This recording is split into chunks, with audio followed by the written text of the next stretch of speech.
yes! Welcome back to my channel. Kung bago ka lang dito, please do follow, like, and i-share mo na rin yung mga videos natin. Baka kasi mabetan din ng iba.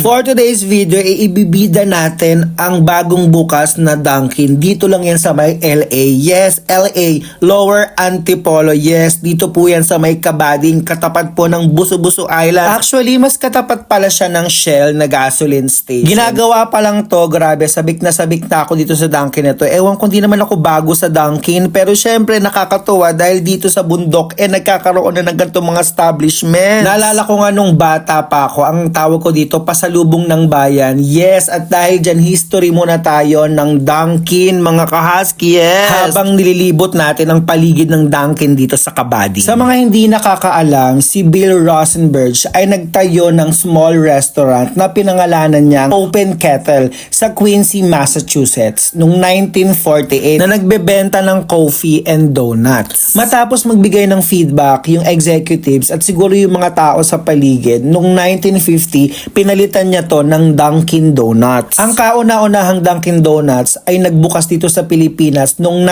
1981 sa Ayala Avenue, Makati City. Tinangkilik naman ito ng mga Pilipino kaya ito ay nabansagang gift to bring home or yung tinatawag nating pasalubong ng bayan. Naalala ko pa nung bata ko, di ko na lang ma-recall ko anong year, meron silang binebentang CD. Pasko to ang alam ko Pasko. Tapos yun yung tugtog lagi pasalubong ng bayan. Kasama sa pagbabago at branding ng Dunkin Donuts yung kanilang logo. Kaya kung mapapansin niyo dyan, nung 1950 to 1960, simpleng Dunkin Donuts lang siya na salita. Nung 1960 to 1976, nagkaroon na ng parang cup. Nung 1976 to 2002, nawala yung cup, naging Dunkin Donuts na lang siya. Nung 2002 to 2007, yung Dunkin Donuts nagkaroon na ng cup doon sa gilid. Noong 2007 to 2019, nagkaroon ng pagkakaiba doon sa kulay ng cups na dagdagan siya. Tapos nagkaroon ng DD na letra doon sa cups niya. Bago matapos ang taon ng 2018, nag-decide sila na yung Dunkin Donuts papalitan na nila ng Dunkin. Kaya noong 2019 hanggang sa present, yung dating Dunkin Donuts, ang logo na lang nila ay simpleng Dunkin na lang na may kuwit sa dulo. Bakit? Kasi napansin nila na